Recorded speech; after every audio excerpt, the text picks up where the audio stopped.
Alright, hello everyone and welcome back to another Dinosaur Simulator video. So, we actually have some good news, and it's actually going to be a really good video, so I recommend you guys stay around for this one. I was just going to do some gameplay footage as you're seeing here, and then I came across what I believe is some sort of dev dino, a terrorvore. It's literally just like every megavore combined into one. This is pretty cool. There was like a war going on, so yeah, I do get KOS because people just can't help themselves. I don't know, but it's pretty cool. So you'll see throughout this video the terrorvore. But besides that, the actual point of me making this video is because we actually have some good news that kind of correlates with my video that I just recently uploaded of the problems with Dinosaur Simulator right now.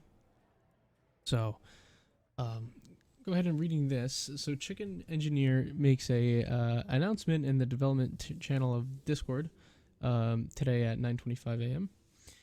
And he goes ahead and talks about how a lot of people are upset about these skins that are going to be buyable and how it'll make it less accessible to new players and because a lot of things are going limited. Now, the whole limited thing isn't really a concern for me because first of all, I went ahead, looked at the lists, and basically bought everything that I would have cared to own that I didn't have yet already for some reason, like Egyptian Spino and whatever. And I'm not against it, but I'm not really for it because I don't really see the point. There's a lot of skins that all those skins they're making limited. I just don't see the reasoning for it. I guess if that makes sense. It's just they're skins that I don't see why they have to be limited, but they never were. Like the Egyptian Spino's been around forever. There was never any intention of it being limited. But he goes ahead and discusses the point shop. So the point shop, he says the point shop is where you can convert your existing tokens for points and spend it in an exclusive shop. He had mentioned this before, and I kind of forgot about it. This is a concern to me a little bit because now that he's saying these things are going limited. So does that mean Zomvinchus? Does that mean Megalodon? And all these things that I was worried about. The skins that to me make sense to be limited. They are limited, already. But he said that they're going to be tradable, and I'm pretty sure whatever is tradable can be bought in the point shop. I'm not 100% sure though. The point of the point shop is to give players another way to earn skins besides DNA. So that kind of, it still is a little broad. It doesn't say exactly if there are things that still can't be bought in the point shop or if anything that is buyable with DNA can. So can you get limiteds in there? I don't know. I'd imagine not, but who knows? But I say imagine not, but he's saying that the skins that are going that are becoming limited here, like they said, like Egyptian Spino and stuff. The whole point of the point shop is so that people have access to those. So I would imagine that also means that anything is fair game. Whatever is limited, it can just be in there. He then says it'll need to be discussed, but we will most likely introduce other ways to earn these points besides existing limited eggs and glass skins. He said that the glass skins will have a buffed spawn rate.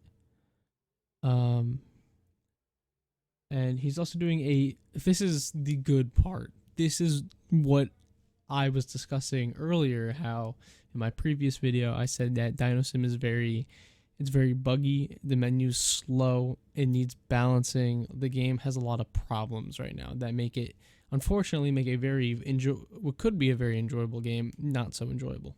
So he doesn't really get into the stats thing, which is a little upsetting. Kind of really want them to do something about that in terms with hybrids and all that jazz. But we'll just get into what he says. So he says, I've been currently doing a data store recode that reforms how we store data.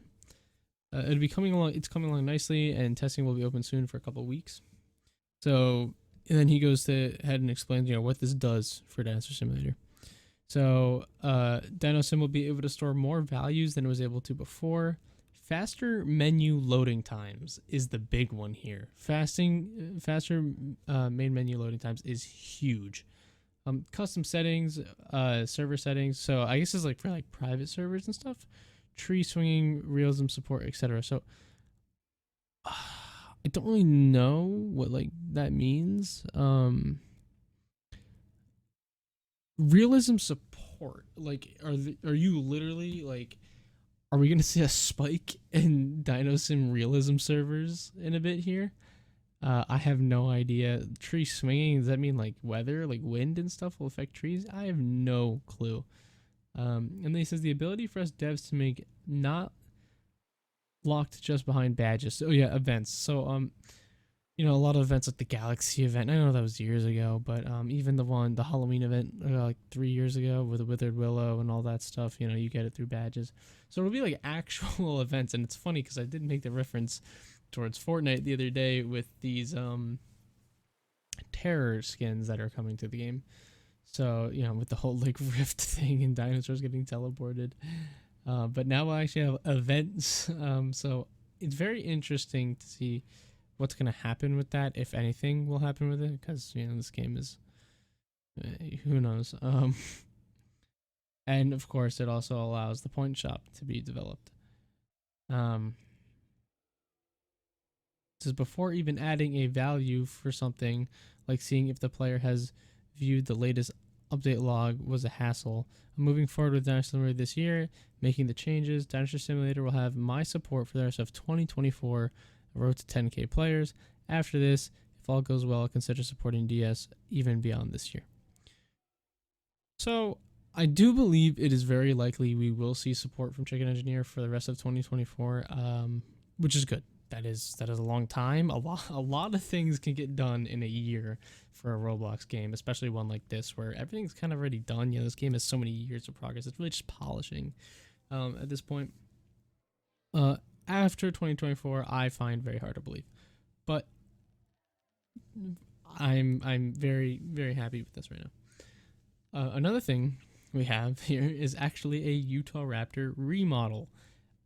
I'm very happy to see this because I feel like Utah Raptor needed this so badly. It was one of the dinosaurs that it's a popular dino. Everyone likes it. It's up on the menu there. It's like one of the first few dinos you're able to see. It's been in the game forever, and it has all these skins like Fossil Utah, for instance. And I was just like, why doesn't Utah Raptor have a remodel? So Nomi has made a remodel for the Utah Raptor, and you can see on screen here. I think it looks pretty good. It definitely follows an art style, to say the least. So it'll definitely have a bit of more of a unique look compared to the rest of the dinosaurs in the game. But I think it's fine. And it looks good. Now we just gotta hope the animations are gonna be good. And as of literally just now, maybe 15 minutes ago, by Enda, they say the Endless Dream Haze Fresnosaurus. This looks really cool. I immediately am getting Attack on Titan weird spinal creature thingies vibe, if any of you guys know what that is. But but I do believe this is some sort of very early life form. There is like fossils of this thing I believe I've seen. This thing looks awesome. I like the glowiness. It looks really, really cute despite looking scary as hell with a million fins and spines. And then you can see her Triceratops here, who has succumbed to the fate of this Fresnosaurus. But yeah, guys, that is all I have for this video. Thank you guys for supporting the channel. These past few videos have gotten way more support than I thought they would, and I'm forever grateful. And I will keep making these videos because I enjoy it. So I will see you guys next time. Peace.